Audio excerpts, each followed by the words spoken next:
York Mets Nation, and welcome to the Bat Cave. I'm your host, the Bat Frie, Kenny Fry. Woo! What's going on out there, sports fans? Hump day! Hope everybody's doing well out there in podcast land, I guess. I don't know what the hell you call yourself. My little batarangs. I hope everybody's doing well. I had an interesting night last night. So my oldest daughter and my youngest daughter were outside hitting off the tee, practicing a little bit of softball, working on their swings, especially my oldest daughter. And so she's out there swinging, and my youngest daughter is swinging. My oldest daughter is giving her a few tips. You know, I'm watching it from the kitchen as my wife is cooking dinner. I'm cleaning off the island. And my wife says, "Oh, no, Callie got hit in the head." It's like, oh, no. So I look out the window, and her hands are over her face. And my oldest daughter walked over, gave her a hug, and is talking to her. And then my youngest daughter pulled her hands away from her face. My oldest daughter went running, screaming. My youngest daughter turned around, and blood everywhere. So as soon as I seen the blood, I knew we were going to the emergency room. I knew there was going to be stitches involved. She came in. I looked, a gash over her eyebrow. Took 5 stitches, but you spent a few hours in the emergency room. A little swelled up today, but you know it's all good in the hood. A little scar. She'll have a story now for the rest of her life, and so just like I have a story of the time I hit my brother in the head with a pickaxe when we were little kids. I think we're 6, maybe 5, something like that. I don't know how old we were, but just went back like this and clumped a little guy on his head, and he hasn't been right since, to be honest with you. We got a couple comments here. Let's check them out here before I get started. And there he is, my boy, our number 1 fan, Adam Glenn. What's up, brother? And my partner in crime on the Atomic Drop podcast on Friday nights at 10:30 p.m., Cowboy Dave Yarnell. What's up, Dave? He says, "What's up, big man? How's your daughter doing?" She's doing all right. 5 stitches, a lot of blood, but part of being a kid, I guess. Get a bat to the face. Luckily, it was just on my oldest daughter's backswing, and it wasn't a full throttle, bat to the face like what's that movie? What is it, Casino or whatever, where they take Joe Pesci's brother out and beat the holy hell out of him with a baseball bat. Yeah, and then they clumped Joe Pesci up. They lumped him up pretty good as well, and they buried them. Wasn't quite like that. It was on the backswing, clipped her. But she was super tough about it. I'll give her all the credit in the world. She was very tough about it. She said it didn't hurt. She said she was more nervous about the stitches, but then when they did the stitches, easy peasy lemon squeezy, 5 stitches. She didn't even flinch. She said it hurt a little bit, but super tough. The CAT scan was all clear, so no fractures, no nothing like that. Was she in a cage match? Yes, you should see the other person. No, like I said, it was just they're out there practicing their swings, and my oldest daughter was showing my youngest daughter, giving my youngest daughter some tips, and caught her on the backswing. My youngest daughter kind of wasn't paying attention. She didn't really want to hear what Big Sis had to say about her swing, and it lumped her up a little bit. Joe Sullivan, what's up, Sully? You can check Sully out Mondays on the Sully Squad. And last night, he and Cowboy Dave put out another great show, Extra Innings podcast. Thanks for the shout out yesterday, Joe. I appreciate it. But she's doing well, man. She is doing well, and like I said, she'll have a little scar. And like my grandfather used to say to me before she was born, whenever I had a scratch or a scrape or a cut, he's like, "Oh, you'll be better before you're married." So she'll be better before she's married. She'll be all right. Maiko Spencer, what's up, brother? Maiko says, "Glad Callie's doing fine. Stitches now. She's a badass even more." Absolutely. When she goes to jail, she's going to look really tough with that scar above, just above her eye. Nobody's going to mess with her. Yeah, she's doing good. And like I said, a little bit sore today. She woke up and she didn't really complain too much. I put an ice pack on her head because it was a little bit swelled up this morning, but I mean, she'll be fine. She'll survive. So, one more thing before I get to the Mets here, I want to give a shout out to my niece Jordana. Her softball team, Alpha Elite 16U, is currently playing out in Sandusky, Ohio, in the World Series. I'm not sure. I think it's I want to say it's USSSA sanctioned World Series. It's like, I guess it's an invitational type thing. But so far, her team is 5-0. If they win their 2 games today, they move on to the championship game tomorrow. They're currently the 2nd seed. So shout out to her. She's got a hell of a bat on her, and even better defensive player. So expect great things out of her. Like I said, 16U. They were nationally ranked earlier in the season. I'm not sure if they still are or not. Alpha Elite, terrific team there, and she's actually a 14U player playing up to 16U. Very, very good player. And Joe Sullivan says, tell her to call Jay Fine Law. Yep, absolutely. Jay Fine Law, 1-800-HURT-123. We got the number. I'm suing my oldest daughter. I'm suing her. I'm taking her for every cent she got, which is every cent I got. So I'm not getting anything out of the deal anyway. So let's hit up some New York Mets talk here, which is ugh. So we start off the second half of the season. So I mentioned this last episode that this was going to be another rough patch because we ran into a San Diego team that was clicking on all cylinders. They were playing very, very well, San Diego was, and we were coming off that 6-game win streak, and they lumped us up before the All-Star break, which wasn't a shock. I was just hoping we get a little bit of rest and able to pull 2 out of 3 against the Dodgers. Well, that didn't happen. And, that was mostly, I would say,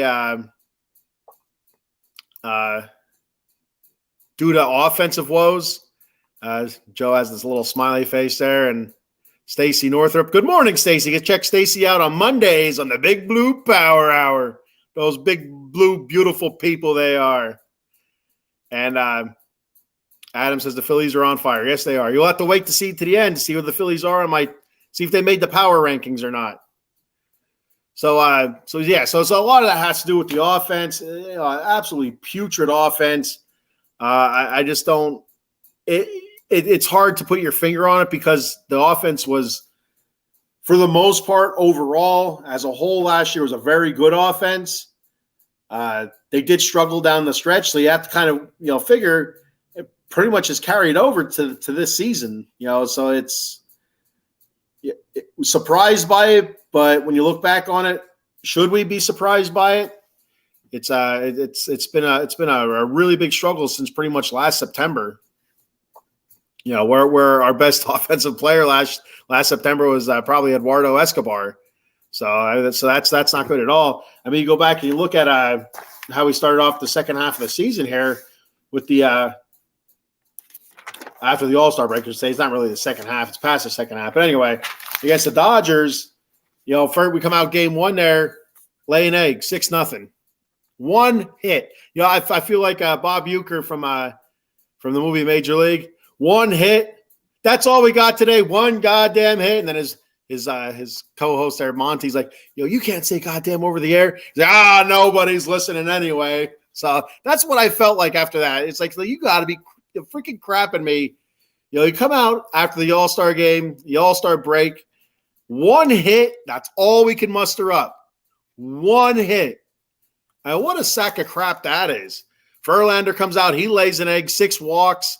Goes, I think it was 5 innings, 3 earned runs because he only go 5 innings because he had 104, 105 pitches and 6 walks. Awful, terrible.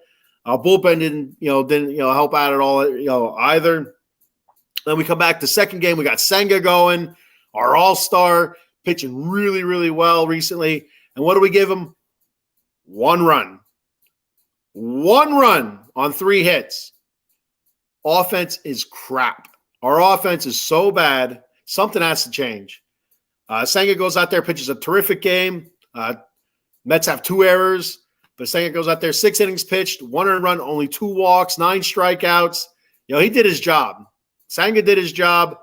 The bullpen again goes out there, gives up a few runs. Hartwig and Gott struggling. Then they go out there, get a win against the Dodgers in the series finale. But again, 2 runs. So a grand total of 3 runs in 3 games. Crap.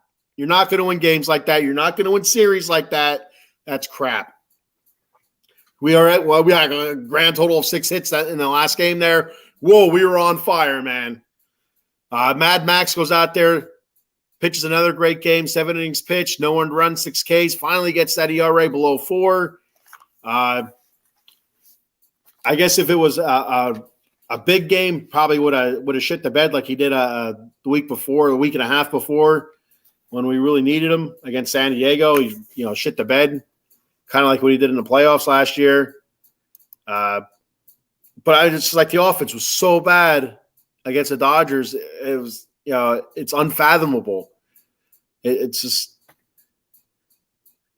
It's like you look at it and like you could point at like 6 different guys throughout the lineup that are just so bad. It's like what are you gonna do? Like it's you could say trade this piece, trade this piece, trade that piece. You can trade whatever you want. It's not going to fix the issues here. I mean, I don't know what the hell the issues are. I'm not a professional hitter or not like that. But just I've mentioned this several times on the show. It seems like their approach is so different from last season. I mean, that's the only thing that I can think of. They're not patient at the plate. They're swinging at bad strikes. You have Pete Alonso, basically he's trying to be a pool hitter right now. All he's doing a Schwarber. He's just, aiming for the fences. That's it. That's what it feels like. Maybe that's not true or not. I don't know. But that's how it feels to me.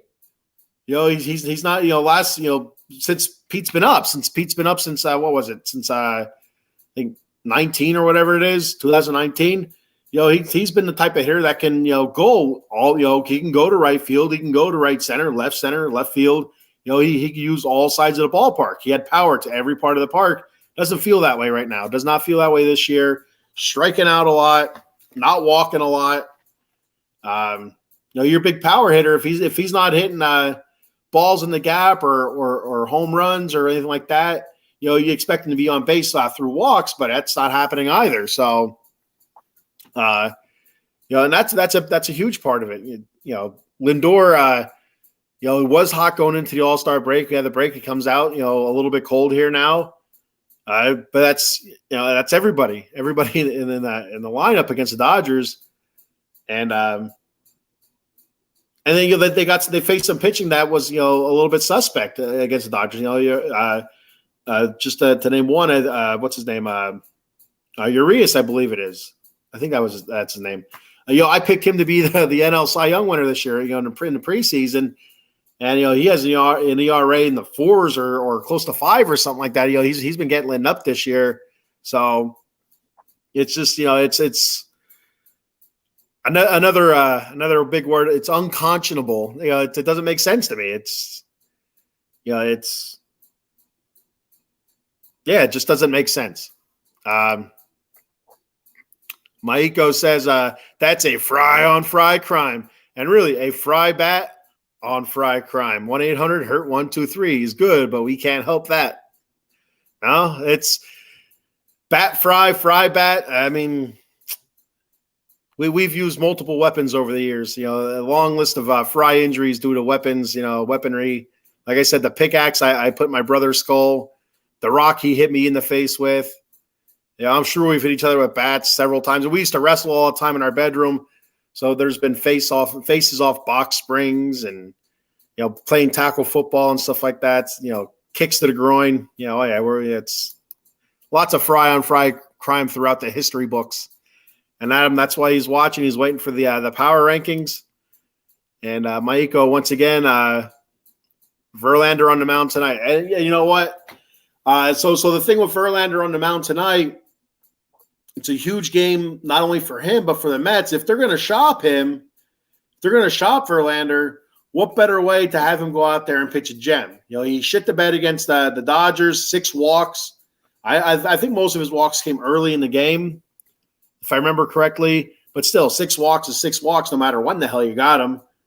And but still, only came out with 3 earned runs. But still, it's he's able to work around it.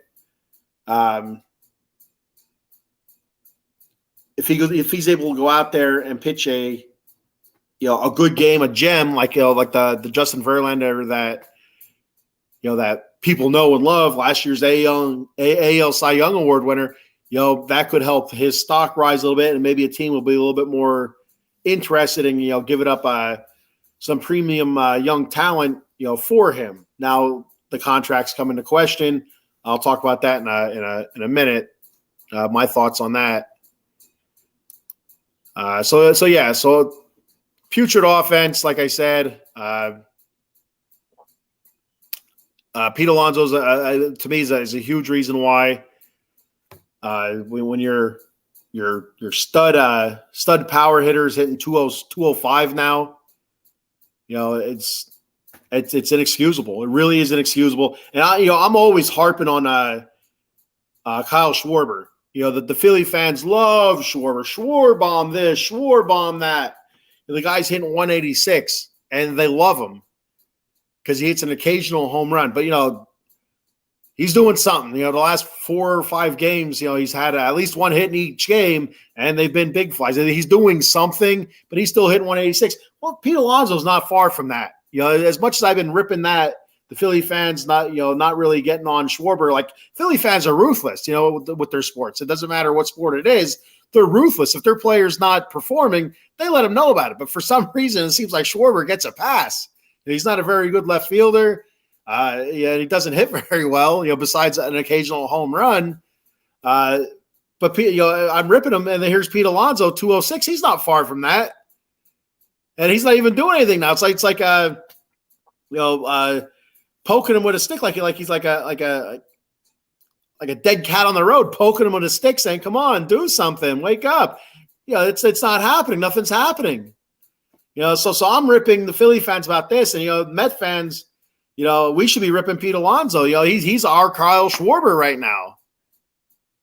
It's awful. And I think that's a big part of our reason why our offense is struggling so much, is because he's struggling so much. Like, yeah, Jeff McNeil's struggling. He's hitting like 240 something, I think, or 250 something. Marte's struggling. He's struggled all season. He was out. He was a scratch, I think, yesterday or something like that because injury issues. I know he's been playing with. He said his groin still hurts from the surgery he had in preseason. It's like, why? If it still hurts, why are you even playing? You're playing like shit. Stay out. I mean, he is stealing bases. I don't know when the last time he actually stole a base was, but he does have 20-plus steals. But still, if it bothers you that much that you're going to use that as an excuse while you're playing like shit at the plate, or a lack of effort in the outfield, at least that's what it looks like. It's optics can be deceiving once in a while, but it looks like he barely gives any effort in the outfield. It's always nonchalant or lackadaisical, in my opinion. And if it hurts you, don't play. Sit out. He's not the only millionaire that'd be sitting out. Sit out, get healthy, come back. It's mind-boggling. It really is. Nimmo's been struggling, for a little while now. He's batting in the 260s. The one saving grace is that Francisco Alvarez, whose batting average isn't great either, but for a catcher, it's not that bad. He's batting like 240, I think. But he hit home runs 18 and 19 last night in a win against Chicago, where the Mets 5 first-inning runs for the first time this season. They were up, I think it was 11-4, 9-4. They're up 11-4 at one point. They tried to give the game away. It's Cookie Carrasco could only go 4 2/3 innings. You have the bullpen come in again, Hartwig and Gott, I believe it was. Hartwig and Gott touched up for I think for 4 or 5 runs. David Robertson comes in and gives up a run. So they tried giving that game away last night. See, still you take the 11-10 win, absolutely take it, but that's an anomaly. Those 11 runs, that's an anomaly. That's not going to be an every game occurrence where we're scoring that many runs. My thought is it's going to be a struggle. It's going to be scraping by, and it's it's not going to be pretty. But if we're going to put together wins and series wins, that's how we're going to have to do it. We're going to have to do it with strong starting pitching and 2 or 3 guys out of the bullpen that can actually get the job done. And right now, I don't know if we have 2 or 3 guys in the bullpen that can consistently get the job done. I thought Hartwig was pitching well. Coming up the last couple of games, though, he's been getting touched up. Since we've got him through the trade, I thought he started okay, but now his last couple of games, he got touched up.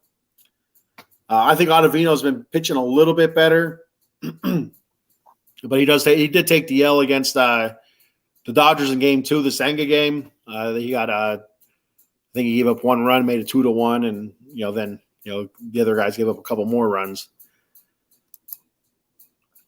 Check out the comments here. Oh, there she is. Eileen. Good morning, Eileen. How are you today? Hope all is well. Dirty Dom is the new North American champion in professional wrestling there, WWE NXT. Unbelievable. I did not see that coming. I'll tell you what, not to get too far off subject here, but Dirty Dom winning any kind of title, to be honest with you, was kind of surprising. But, of course, he did it dirty. He did it a little bit underhanded. He had a little bit of help. But no matter what, he's raising his hand. And I assume we'll see a rematch. And it's going to be interesting. It's going to be a lot of fun, to be honest with you. People were absolutely shocked that it happened, and that's good for wrestling. So your Yankees stink too. So the Yankees stink, the Mets stink, dugout mugs do not stink. Love dugout mug. Yeah. All right. So we'll move on from our putrid offense because it's making me want to vomit. To the next 2 series. Next 2 or 3 series could really tell if the Mets are going to be sellers or not, which I kind of like. I'm getting the feeling now that I feel like they're going to be sellers to a certain extent. It's going to be selling off some older pieces perhaps to get younger and to build the farm system up, but not a full-on sell, which is good and bad. Still, you want to keep your core of your team together. But if you're not going to go all in on a sell, then what are you really doing? Like, what are you really getting out of it? And that's why I said the Verlander start tonight could be really, really big. So we have 2 more with the White Sox. Hopefully we can come away with a win tonight. And then we have Jose Quintana going the last game against the White Sox. His debut of this his debut with the Mets coming here at the end of freaking July. Anyway, it wasn't his fault. He had a lesion on his lung that was discovered, and he had to have surgery and stuff like that. It was non-cancerous, thankfully. But he had to have that taken care of. I get that. It's out of his control. And so 2 more with the White Sox. Hopefully we can get that win tonight, get that series win. Like I said, it's not about the win streaks, it's about series wins, but we're getting pretty close to where it needs to be about the win streaks. 3 against the Red Sox. The Red Sox have been playing pretty good lately. I believe they leapfrogged the Yankees in the standings. Then they have 2 with the Yanks. And then I think after that, they have right before the trade deadline, they have, I think, 4 with Washington. With the Washington Nationals. And I think before that series, before the Washington series, if the Mets are within a game or 2 of 500, right now they're sitting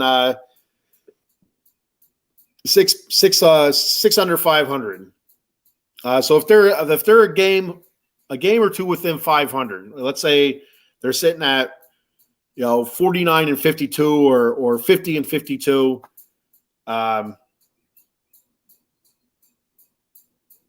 No. If they're sitting at 49 and 51, let's say if they're sitting at 49 and 51, I could see them not being a total seller. Going into that Washington series, if they're able to go into the Washington series close to 500, and that's a series where they could get above 500, even though I think the last time they played Washington, they really struggled, which was kind of like the start of the whole June swoon thing. It was absolutely awful. But I think the next couple series, these games with the White Sox, then the Red Sox and Yankees, I think that's going to tell us a lot where we're going to go I don't think we're going to be buyers, but I think if we're going to sell, if we're close to 500, I think it's going to be strategic. It's going to be to get younger and to build the farm system. Then we're just going to go ahead with what we have, maybe do a couple call-ups again, and go from there. That's what I think. I could be wrong, but probably not, because I am the smartest man alive. I don't know why I said that. Could one of the baby Mets be traded? If you're a Mets fan, you know who the baby Mets are. If you're not a Mets fan, maybe you don't know who the baby Mets are. The baby Mets are Brett Beatty, Francisco Alvarez, and I guess you can kind of lump in Mark Vientos in there because he was up. And then I'm even going to lump in Ronnie Mauricio. So if you look at each individual player, for me, Francisco Alvarez absolutely does not get traded. Stays a Met. I think he's a budding superstar. He's charismatic. He's upbeat. Plays hard. Huge power. Well, we've seen it so far this season. 19 home runs already. And that's not even. He's missed. What the one? I think he got called up. I think it was May. I could be wrong. So he missed basically the first month of the season. So if he's here for the full season so far, he might be in the mid-20s with home runs. I mean, it's hard to say for sure, but it kind of feels that way.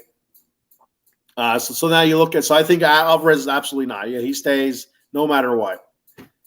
Now you look at Brett Beatty. Now that one's a little bit more interesting to me. He's played all right.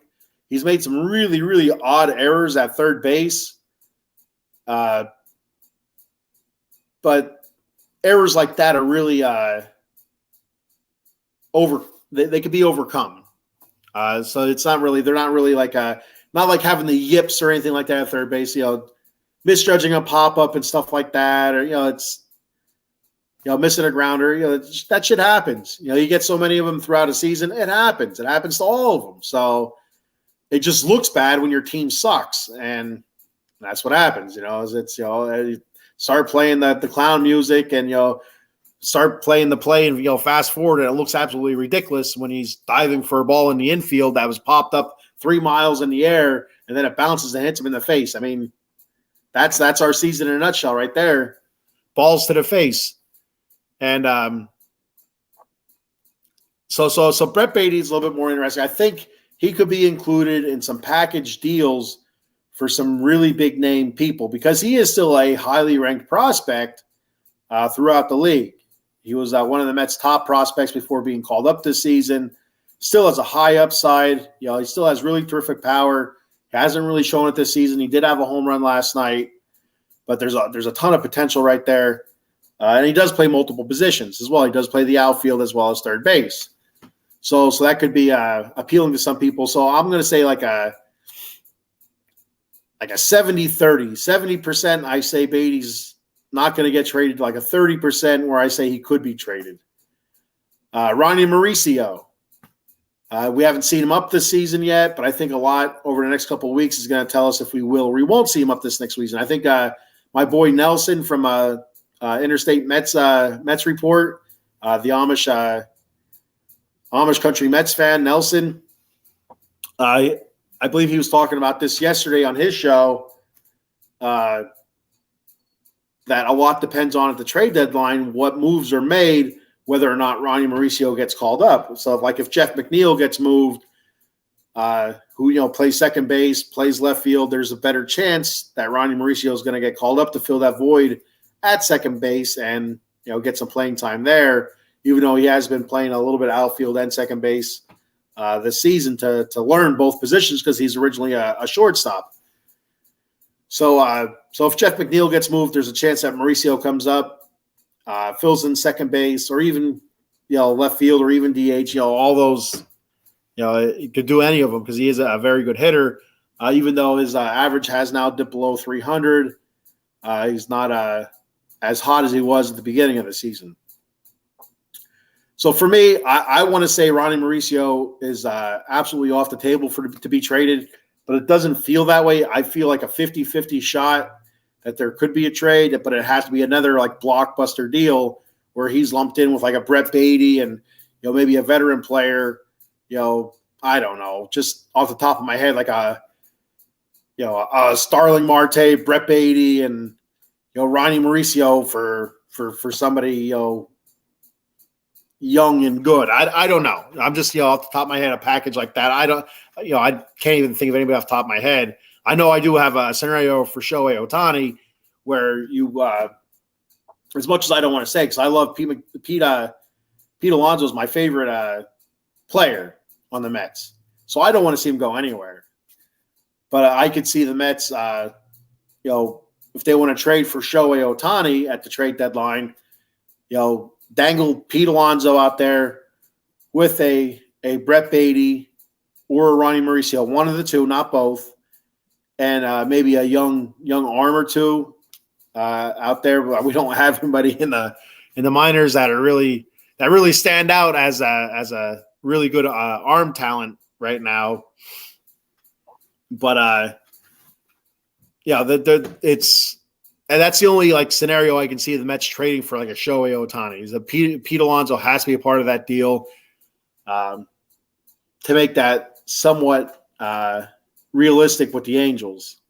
Because they'd be getting a power hitter back, because they'd be losing a power hitter. Even though Shohei Ohtani is much more than just a power hitter, he does, his average is much, much higher than Pete Alonso's. I think there's a good chance that Shohei Ohtani is the MVP. So, but if for whatever reason the Angels don't trade him, the Mets make a run at him.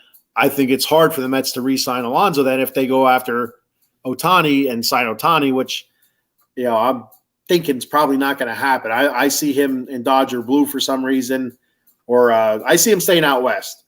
Dodgers, Giants. Giants said they're going out hunting again. They missed on Judge last season. They missed on Carlos Correa. They're going out big game hunting again, from everything that I've heard, and they got their sights square on Shohei Ohtani. So that's going to be interesting. So Ronnie Mauricio, I'm like 50-50 on. Now Mark Vientos is one that I think somebody that will be traded for some reason. I feel like Buck's not high on him at all. Even when he brought him up, barely gave him any time, gave him a little bit of DH time, and then sent him back down. He wasn't producing, but it's hard to produce when you're not getting regular at bats. You're getting one or two at bats every 3 or 4 games. I mean, what the hell is that? Why even bring him up for that? It's stupid. And so I feel like they're not high on Vientos. So I could see him being packaged for something, for some young arms in the farm system or something like that. He's still playing well down in AAA. Still hitting well above 300. He's leading the team in home runs, I believe, with I think 18 or 19. Where Mauricio's at, I think 16 or 17, something like that. And so yeah. Now arms wise in our minor league system. I'm not big on the minor league system. I don't know a whole lot about it, the prospects and stuff like that. I know there's a couple of big names that you really know. My boy Nelson from Amish Country Mets fan, Nelson, he does a really good job with the farm system when he talks farm. And he did, he talked draft picks the other day. I still have to go back and watch that. I think he said he was going to put out an episode over our draft. I have to go back and find it and check it out. I'd like to watch that. And but in the farm system, you had I think his name is Mike Vassell. Checking out his stats, high 3 ERA. I think it was like 3.99. So that's nothing that really stands out. I think that was him. Joey Lucchesi, who was up with us for a little bit, his ERA is in the 4s, I believe. Jose Buto, another guy that was up with the Mets for a start or two. His ERA is in like the 4s. So there's nobody really standing out, prospect-wise for the pitchers. There is one guy I did read an article on earlier. Anthony DiComo from the Mets Beat newsletter reported Tyler Stewart a pitcher in double A right now. He started off in single A St. Lucie. He's now up in double A Binghamton. Leads all minor leagues in ERA with a 1.54 ERA. And when he was in single A, he had a 1.55 ERA in 14 starts with St. Lucie. And he has 89 strikeouts in 81 2/3 innings. I think I read that he had Tommy John surgery back in 2021. He was mostly being used as a reliever, but he says he really wants to be a starter. Says he has 5 solid pitches, the article said as well. So maybe that's somebody to watch on. He was a 6th-round draft pick last year. So maybe maybe that's somebody to keep an eye on, for in the future, for maybe next season or the season after. He seems to be a quick riser, jumping 2 classes already. So that's somebody to keep an eye on, see what's up. And yeah. So I wanted to touch on what the hell is it? Gotta find it. A comment that Maiko had.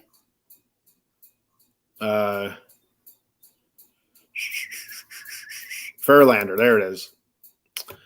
Verlander going tonight. I said he needs to have a good start, a big start, I think, to make him more appealing to teams that are looking for a starter. Now, with his big contract, $48 million or $49 million, whatever it is, due to him next season, I think I could see the Mets still trading either him or Scherzer. Scherzer's in the same boat as Verlander. I could see them trading one of those guys and still eating a large portion of that money if and only if they're able to get a good haul back. If they're able to get a haul where they get somebody's like two top 5 prospects and a top 10 prospect, I take the chance. I eat a large portion of that money. That's a decent haul for a 40, 41-year-old pitcher, however old he is. I think that'd be a good trade in my opinion, because the risk is you don't know what those guys are, what those prospects are going to blossom into. But then there's the upside looking at it, like, these guys could be the next big Mets coming up. And if that means 2 years from now, they're in the on the big league roster and they're producing at a high level, then it's absolutely worth it. It's just it's a high risk. It's a risk to take, and that's why I think it has to be at least 2 top 5s and a top 10, all prospects. And excuse me. And then I think maybe you take the chance and eat a portion of that contract. Whether it be Verlander or Scherzer. So that's just my opinion on that. I think that'd be the only way you do that. I wouldn't do it for like if somebody comes back and they offer you a guy that was a 7th or 8th round draft pick, from 2 or 3 seasons ago, that's still in low A ball, and a middle reliever that's 31 years old with an ERA of 4, and then a starter that has an ERA of 4 that's 30, 31 years old. Like, I wouldn't take that. I wouldn't take that trade. I would not throw away $48 million, eat a portion of that contract for some guys that aren't producing already at the big league level. I would take the chance on some up-and-coming big prospects, and then I would eat the money. That's my opinion on it. Let me know your thoughts on that as well. That's why I think that the Verlander start is so important. And then so it's Verlander, Quintana. There's probably going to, against the Red Sox, I would think it would go Senga, or would it go Scherzer, Senga? It'd probably go Scherzer, Senga then against the Red Sox, and Scherzer, Senga, Carrasco. I don't even know why the hell we do that anymore. But that was my thought on that. Anyway, so before I go any further, I'm going to do a sponsor read here real quick. I love doing the sponsor reads. I don't know why. I have a lot of fun with it. MonkeyColtCoffee.com. Check out MonkeyColtCoffee.com. Bourbon chocolate chip infused coffee, toasted coconut rum. My favorite so far, my favorite is the toasted coconut rum. They have a new flavor coming out very soon. Just a regular coffee, for you coffee drinkers that don't like the flavored coffees. A Sumatran blend, I believe it is. All that at monkeycoldcoffee.com. Also at monkeycoldcoffee.com, they have T-shirts for sale, coffee mugs, tumbler cups, which I have the coffee mug and tumbler cup, and I have the cold brew pitcher. I am just one big Monkey Colt Coffee fan. Number one fan, I'm telling you, right here, the Bat Frie. So they have the cold brew pitcher, K-cup adapter. If you only have a K-cup machine and you still want to try the Monkey Cold Coffee, they have an adapter you can purchase so you can use their coffee that way. Also, a rum cake, which is very, very good. I've talked about it before where, I've had Jack Daniel's specialty cake and it's actually garbage. I couldn't finish it. I'm a fat guy, so I finish cake. I don't let that stuff go to waste. And I couldn't do it. It was just did not have a very good taste. But the cake that Monkey Cold Coffee sells, absolutely terrific at monkeycoldcoffee.com. So get yourself some coffee or cake or some swag. And at checkout, use the promo code OOTB Sports for 10% off. That promo code, once again, is OOTB Sports at monkeycoldcoffee.com. And remember, a portion of the proceeds are donated to pediatric cancer research. So all good stuff there at monkeycoldcoffee.com. Absolutely love it. I got a couple comments here. We got Yoshinobu Yamamoto. Yo, Kenny. Greetings from Japan. What's up? Hope all is well in Japan. Actually, I have a Maiko Spencer's from Japan, right, Maiko? Yoshinobu Yamamoto. Nice to hear from you, buddy. Eileen says, damn work cutting into my bat cave time. That's bull crap, Eileen. That's bull crap, and you know it. You got to tell them. I told you get a pass for this. You got to have a pass. Say, I need my bat cave. Even though it's not Yankee talk, but still, you need it. You got to have it, especially on a Wednesday morning. Back to Yoshinobu Yamamoto. Were you on the Interstate Mets report yesterday with Nelson? I feel like that name's familiar for some reason. Are you the prospect from Japan that the Mets are looking to sign? They had Billy Epler over there looking at a Japanese pitching prospect that they said is a lot like Chris Bassett, but throws harder. So that's interesting to me. And, I loved Chris Bassett. I thought he did a terrific job last season with the Mets. That's another guy I was hoping they'd re-sign instead of Carrasco. And we got Carrasco. Yes, yeah. And that's what I was listening to the Amish the Amish show, Interstate Mets report with our good friend, the Amish country Mets fan, and I thought I heard him talking about you, and you mentioned your name, and so it's good to hear from you. I'm very fast, but not in the Japanese prospect, but in a huge fan. I didn't think you were actually the Japanese prospect, but I knew there was a Japanese prospect with the Mets that they were just talking about recently. That's why I brought it up. But again, Maiko Spencer actually grew up in Japan for a short time, and I don't want to go into the story why he didn't grow up there for a long time, but yeah, Maiko Spencer used to live in Japan. Thanks for checking the show out. Thanks for commenting. Absolutely fantastic. I appreciate it very, very much. And so now we'll hit the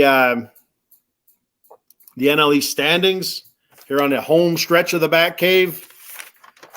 I don't know why I read these off. I feel like I have to read it off just because that's the division the Mets are in, even though they're nowhere near the NL East lead, but I'm still going to read it off. At 1, of course, you have Atlanta, probably the best team in baseball right now, 61-32, 5-5 in their last 10. The Philadelphia Phillies sitting in second place now at 52-42, 9.5 games back.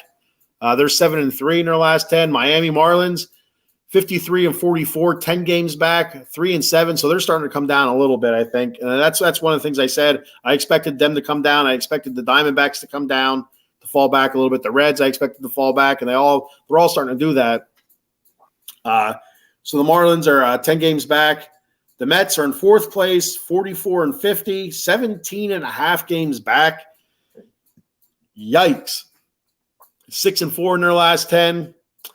The Nationals, 38-57, 24 games back, 4-6 in their last 10. So that is your NL East standings. I'll read one more comment here before we hit the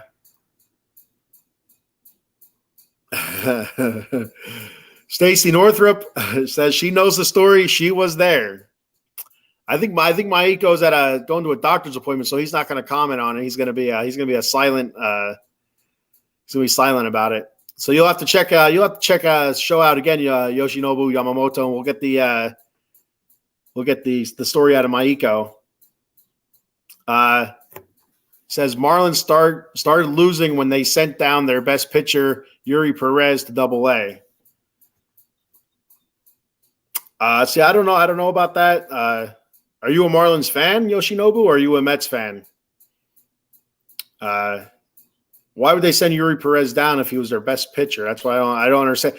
I don't know enough. I do know that Sandy Alcantara was struggling earlier in the season, but I don't know where he's at right now. If he's pitching better or not.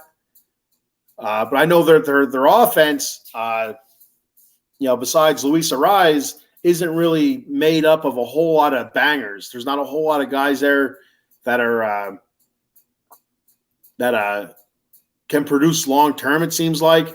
I think earlier in the season, the first 2 or 3 months, they were playing way above their head. Including Luis Arraez having a terrific season.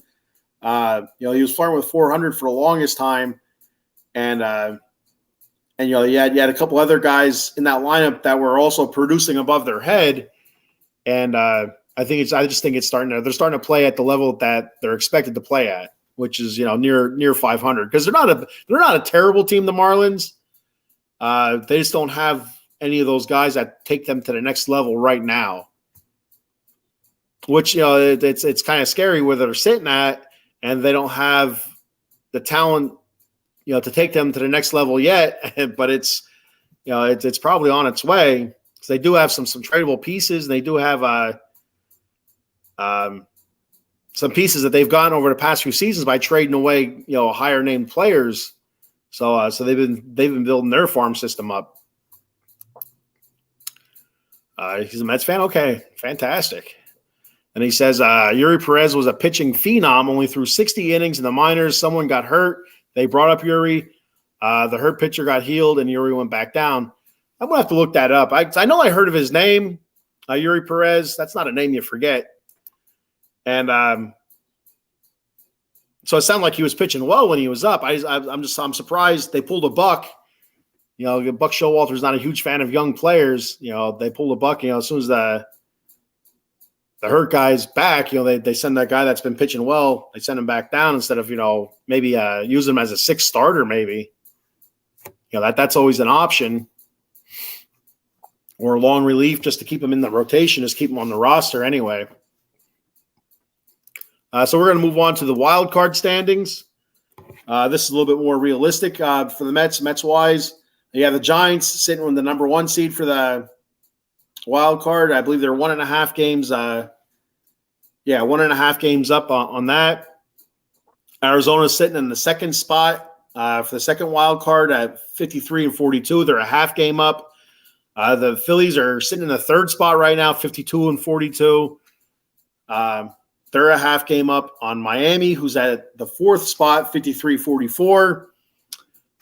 Then you have Cincinnati, 50-46. Like I said, they're coming back down to earth a little bit.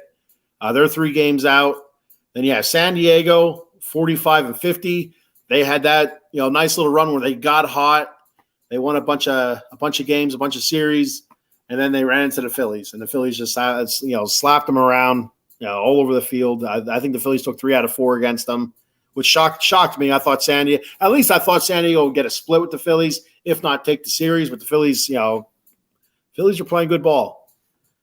San Diego sitting 7.5 games back. Then you have the Cubs and the Mets both sitting at 44-50, 8 games back.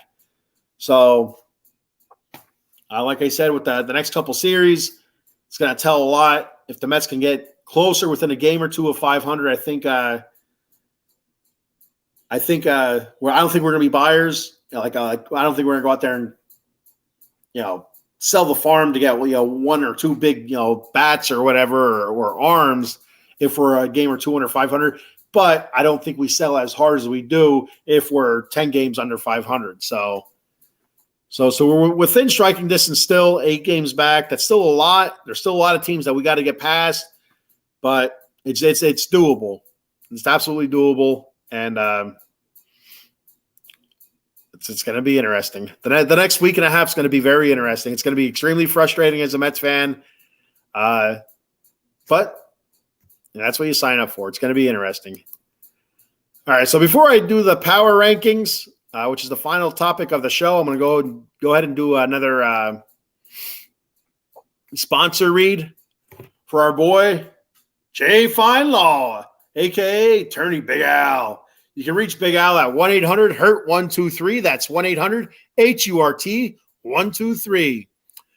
Jay Feinlaw specializes in motor vehicle accidents, slip and fall, workman's comp, and personal injury claims. You can call Jason 24/7 directly at 267-962-4895, or our boy, the Asian Persuasion, Maiko Spencer, at 267-303-7324 for a free consultation. They now have 3 office locations throughout the Pennsylvania and New Jersey area. In the Garden State of New Jersey, Cherry Hill, New Jersey, located at 3 Greensward Lane, Cherry Hill. And the number there is 856-209-5258. And in the city of brotherly love, Philadelphia, Pennsylvania, located at 1628 JFK Boulevard, Suite 2120. The phone number there is 267-888-2980. And finally, the Steel City of Pittsburgh, Pennsylvania, with the offices located at 500 Grant Street, Suite 2900 in Pittsburgh, Pennsylvania. The number there is 412-365-8151. That's Jay Feinlaw, Jason Fine, Attorney Big Al. Tell him the Bat Frie sent you. And I'm back. Got a comment here before I hit the power rankings. Adam Glenn, the Phillies want the top wild card. I like the Phillies' chances. They got to stay steady. They got to stay. They got to keep playing a high level, and I don't see why they can't get the top wild card spot. To be honest with you, I mean, the Giants are another team that were putting all their eggs in one basket, trying to get Aaron Judge and Carlos Correa, and it fell apart for them. So they come in with a patchwork offense. They're playing above themselves. I don't think they can keep this up. I think they'll come back. They hit a hot streak, and if we've learned anything in the last season and a half, we know that seasons are like roller coasters. There's lots of highs, but there's also lows. The Giants are riding a high right now after being pretty much on a low for the first better part of the first half of the season. They hit a high, a really good high. Guess what? It's going to come back down. It's just a matter of when, how late in the season, and if they build a lead. So the Phillies right now, they're riding high. I feel like eventually they're going to hit a low. So, and the Mets have been low, so hopefully eventually they hit a high. Hopefully.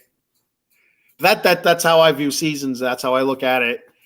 And like, for instance, you look at the Braves last season, They started off low. They hit the nice high, leveled out, get to the playoffs, and then they hit the low. So take a sip here before I do the power rankings. Dugout mug. I love dugout mugs. Got my other mug here. I got all the mugs back here. Dugout mugs. I got another Mets one. I got a Mr. Met dugout mug. I Fighting Phil's dugout mug. I also have a Mike Piazza Hall of Fame signed mug or whatever it is. It's engraved with a signature. Pretty cool stuff. All right, we're gonna move on to the much anticipated, award-winning Batcave Power Rankings. Listen to the crowd. They're going wild. Here we go. The Power Rankings. Number 10, I have a tie at number 10. It's a tie. I really struggled with it, but I have the Astros and the Miami Marlins at 10. The Astros sitting at 52-43, 5-5 in their last 10. And the Marlins, like we've talked about already, 53-44, 3-7 their last 10. I had them ranked higher 2 weeks ago. I'm not sure exactly where I had them ranked because I cannot find my rankings from last week because I jostled everything about and I lost it. So maybe. No, that's not it. Anyway, excuse me. So at number 9, I have the San Francisco Giants. Like I said, playing really good ball right now, but I expect them to hit that downturn of the roller coaster. 54-41, 8-2 of their last 10, playing very, very good. They're sitting at 9. Number 8, I have the Toronto Blue Jays, who the last 3 seasons I picked to be the World Series champions, and I'm still riding with them this season. The Blue Jays are 53-42, 8-2 in their last 10. They're starting to play better now as well. Even with Alek Manoah struggling the way as much as he has, which doesn't make sense at all. Whatever the hell happened to Alek Manoah does not make sense.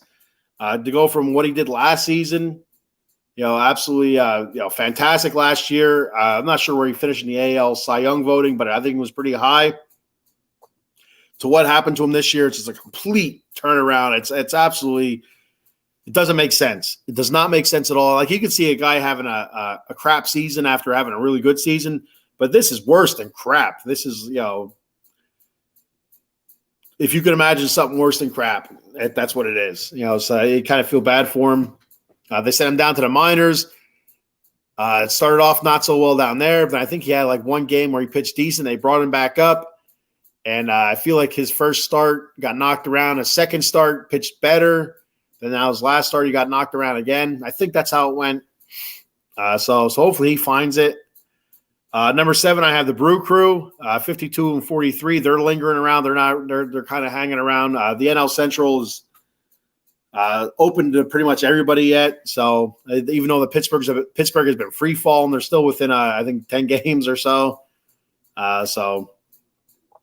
Number 6, I have the Fighting Phils, 52-42, 7-3 in their last 10. They've been playing really, really good baseball. So if you're a fan of the Batcave, I'm coming up on a year, I think next week, of doing the show. If you remember last season, I talked a lot about the scariest team in baseball being the Philadelphia Phillies. And, they proved it. They got hot at the right time. They took it all the way to the World Series. I don't feel that way about them this year, about them being the scariest teams. I feel like their starting pitching is like a huge question mark for them. If they can get that figured out, then they'll absolutely, they're absolutely back to being to one of the scariest teams because their offense is very, very good.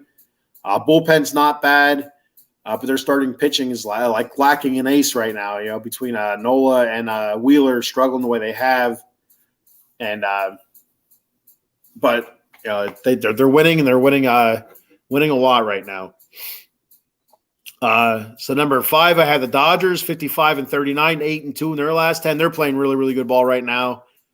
Even with Kershaw, I think he's out hurt right now. I think he's throwing a bullpen session. I thought I heard on the MLB radio this morning. But they're playing well. Even with a guy I picked as the preseason NL Cy Young winner, I think it was Urias. I picked him as the preseason Cy Young winner, and he has not pitched well at all. Number 4, the Texas Rangers, playing very, very good. 57-39, holding on to that first place out west. 6-4 in their last 10. Playing very good. Uvalde, he's a potential AL Cy Young Award winner. He's had a terrific season pitching for the Rangers. Trevor Simeon, he's had a really good season. Seager's coming around. A lot of other guys producing on that Rangers team. That's a team to watch out for. If I had to put my money, if I had to put my eggs into one basket, I think I would go with the Rangers in the American League. I feel like they're so dangerous. I said that preseason they're the scariest team coming into the season because they had so much talent that didn't play well the season before. They just feel like that they're going to get it together and pull it all in. And so far they have. Even picking up Jacob deGrom from my beloved Metropolitans, with him going down right away, it hasn't affected them at all. And so I think they're the scariest team in the American League right now. Number 3, I have the Tampa Bay Rays. They were 1 for the longest time. 2 weeks ago, they dropped out of that 1 spot into the 2 spot. Now I had them drop down to the 3 spot. Sitting at 60-38. Now the second best record in the league. No longer the top record. 3-7 in their last 10. It's the Orioles are 1 game out now, so that's now they're still playoff bound, no doubt, but it's they're gonna have to go in through the wild card, possibly if Baltimore keeps playing the way they're playing. At number 2, I have the Baltimore Orioles, 57-37. Like I said, 1 game out of the first place with Tampa Bay. 8-2 in their last 10, so they picked up a lot of ground in the last 10 games. So Baltimore, a young team, super hungry, playing well. I know on extra innings they talked about could the Orioles be the next Houston Astros? Who, the Houston Astros. I've talked about this before. I remember reading a Sports Illustrated article. I don't know how many years ago. Had to be at least 6 or 7 years ago, where they had a couple prospects on the cover, and I don't remember who the prospects were, but I do remember Altuve being one of them, and because they talked about him extensively about how the Astros are building up through their farm system, and the Astros were absolutely terrible back then, really, really bad, and it's paid off. I mean, granted, the whole cheating scandal and stuff like that, but year in and year out, they're a perennial powerhouse over the last 4 or 5 seasons. So it's really paid off for them. So the Orioles, it seems to be that they're building through their farm system, working playing with the younger players, bringing them up at the right time, and Adley Rutschman's a prime example. Pretty much a superstar catcher right now in the American League. All-star this year and everything. So I have Baltimore at number 2. And number 1, drum roll. Number 1's the Atlanta Braves. The Atlanta Braves, 61-32, 5-5 in their last 10.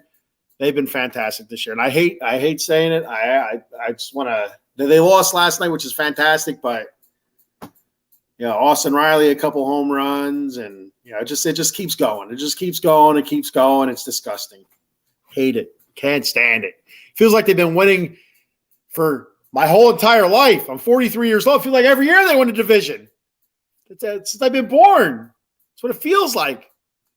I know it's not quite that bad, but at least since 1990, it seems like every year. It's awful. It's like a nightmare. It's like Groundhog Day.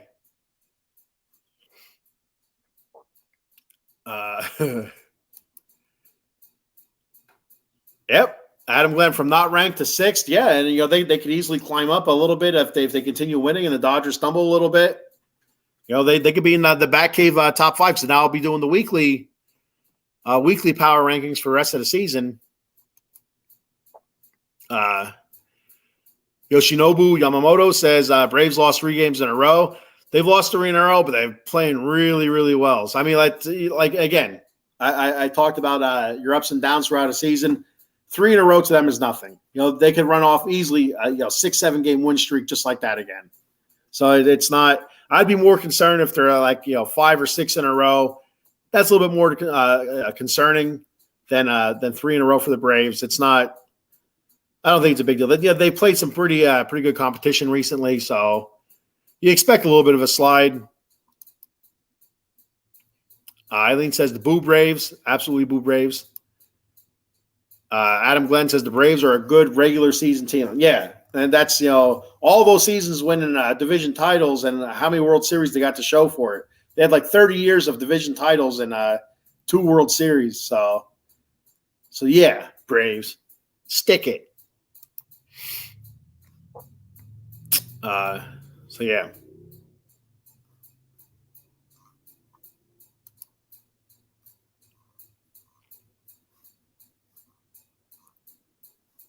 Well, that's pretty much all I have for today. A quick show, an hour and 7 minutes right now. Let me check it out here. I think I can do another sponsor read here before I get out of here. Well, I'm going to do the show schedule. That's what I'll do before I forget. All right, here we go. The brand new show schedule is out. All right. So we got something for everybody here at Out of the Box Sports Entertainment. So listen up there, Mr. Yamamoto. Mondays at 4:30 p.m., Joystick Junkies for you gamers out there. 6 p.m., the Sully Squad talking Philly sports. 8:30 p.m. on Mondays, the Big Blue Power Hour talking New York Giants football. Tuesdays at 6:30 p.m., Commanders Gridiron. I believe that starts next week. 8:30 p.m. on Tuesdays, Extra Innings talking all Major League Baseball. Wednesdays, 10 a.m., the Bat Cave. 8 p.m., College Football Frenzy. I believe that returns next week as well, talking all college football. And then 9:30 p.m. on Wednesdays, Dem 215 Boys talking Dallas Cowboys football. Thursdays at 7 p.m., Fuji's Philly Flair talking Philly entertainment. Either it's sports or entertainment, anything. Like he had recently the super fan on. I can't think of his name right off the top of my head, but yeah, they just had a Philly super fan on last Thursday. Terrific show. I can picture the guy in my head. I can't think of what the hell his name is. Shit, it's driving me nuts. But yeah, so 7 p.m. Fuji's Philly Flair. Fridays at 10:30 p.m. the Atomic Drop podcast with myself and Cowboy Dave, talking WWE wrestling, old school, current product, pay-per-views, all that good stuff. Saturdays, 11 a.m. When it's football season, Irish Notre Dame Fighting Irish pregame, and then the Notre Dame Fighting Irish postgame as well. And then 10 p.m., the Vegas sports scene with myself. Sundays, you'll have Eagles, Giants, Cowboys pregame and postgame shows. And I might occasionally do Raiders, depending on what time the Raider games are. I work night shifts, so usually it's not feasible to do it, but we'll see. Also coming soon, you have the NFC East Roundtable, Lights, Camera, Action, which is going to be like a movie show, talk about movies and like TV series and such. The Debate Room, which is going to be lots of arguing. And the Birds Corner, talking Eagles football. So that's all the great stuff we have happening here on Out of the Box Sports Entertainment. Can't wait. Like I said, something for everybody. And if you want to do a podcast that you don't see up there, reach out to us.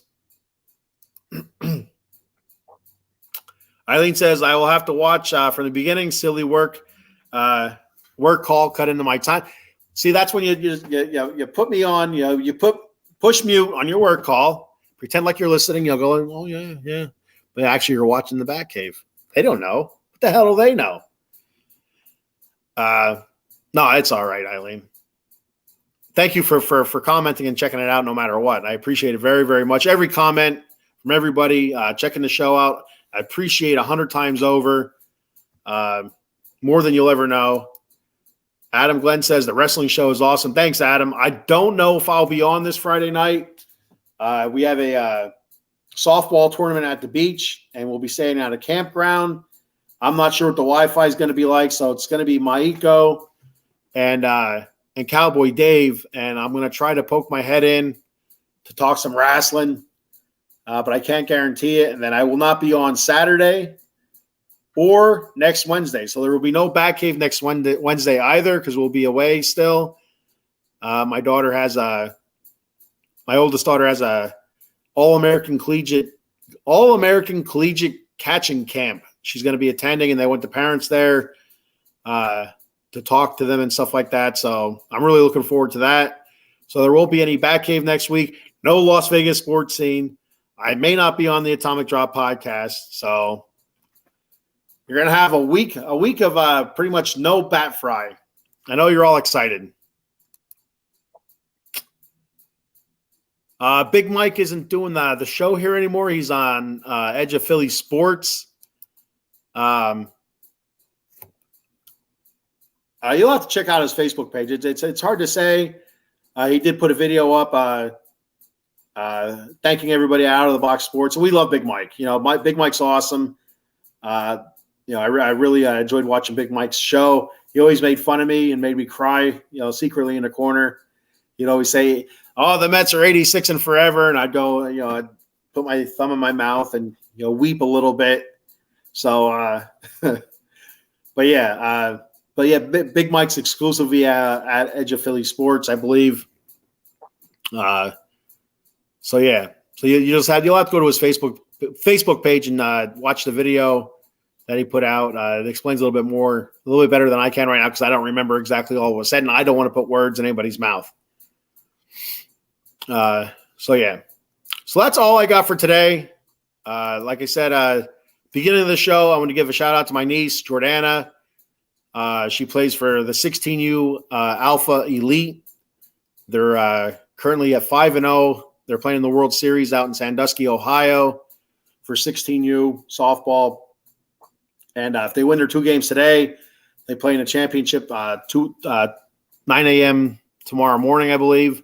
9:30 tomorrow morning. I think they're currently playing now. The game either started 11:30, so they're either getting ready to play or they are playing right now. So good luck to them. Hopefully they get the couple wins they need today and continue to move on. So that's all I got for today. Thank you everybody for checking the show out. Make sure to tune in 2 Wednesdays. I got one more comment here. I'm not going to leave any comment unread. Let's see here. Your thoughts on 12 teams have scored 10 plus runs. That's pretty interesting. That's I was listening to MLB radio on the way home, and I was watching a little bit of Sports Center when I got home. As much as I hate ESPN, when Sports Center's on, I will watch a little bit of Sports Center. I thought that was pretty cool. You haven't seen a whole lot of runs. Crazy runs scored this year. There was a couple of games where you had some teams scoring in the 20s, blowing other teams out. But I like it when you have something like that where basically half the teams, in the league scored 10 plus runs. And a lot of those games, not a lot, I guess some of those games, both teams scored the 10 plus runs. So one of those teams scored 10 plus runs and still lost.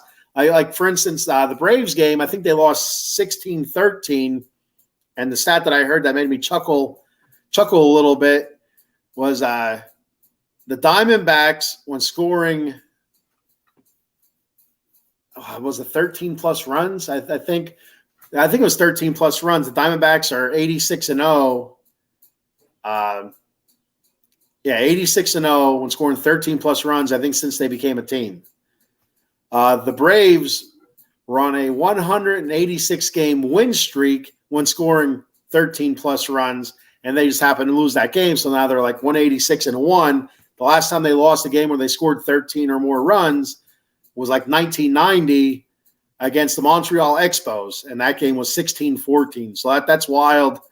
And again, the Mets winning 11-10, having an 11-4 lead, and trying to give the game away. I think the White Sox had 2 runners on last night when Tim Anderson hit that ball to center field. And I'll tell you what, man, watching that highlight, 'cause I was at the hospital with my youngest daughter when that was going on. watching that highlight this morning, Tim Anderson just missed that. I don't want to say it was a hanger, but it was definitely hittable, and he just missed it. And he knows he just missed it because after he hit it, he slammed the bat down. He was pissed. But that was pretty neat. All those teams scoring all those runs yesterday. Who else was there? It was there was a doubleheader. Oh crap! Who was it? Was it the Reds and Giants? Maybe. I think their second game that both those teams had over double-digit runs. I could be wrong. I don't know, but yeah, more runs, the better. That's another thing I just thought of it. One of the things that I think that have hurt the Mets this season is the pitch clock, the timer thing, and that's something I talked about earlier before the season started. After I watched a couple of the games with the pitch clock, I said with the age of some of these Mets pitchers, it makes you wonder if they're going to tire out quicker, and I think that's been a huge issue. They've been throwing a lot of pitches in the game, and they're not lasting more than 5 innings. And just that rapid speed, it makes you wonder if they're able to take their time and take longer. Do they have better control? Do they have better command? Are they able to go deeper? I mean, we'll never know. I mean, last night's game, 11-10, I think was still a 4-hour game. So, but that's something to think about as well. As things to kind of blame the season on, the way it has gone. It's not the main reason. It's excuses are like buttholes. Everybody has one, and some people have a couple. I guess I don't know. All right, well that's it for me. I'm holding out, stalling for one more comment. See if I get anything else here. Like I said, if not. Friday, I may or may not be on Friday. I'm going to try to be on. Pop in on Cowboy Dave and Maiko and talk a little bit of wrestling. But I will not be on Saturday, and I will not be on the Batcave next Wednesday. So next time you'll see me for sure will be the following Friday on the Atomic Drop podcast. But make sure you check me out on the Batcave Wednesdays at 10 a.m. except for next Wednesday. Same bat time. Same bat channel. Let's go Mets.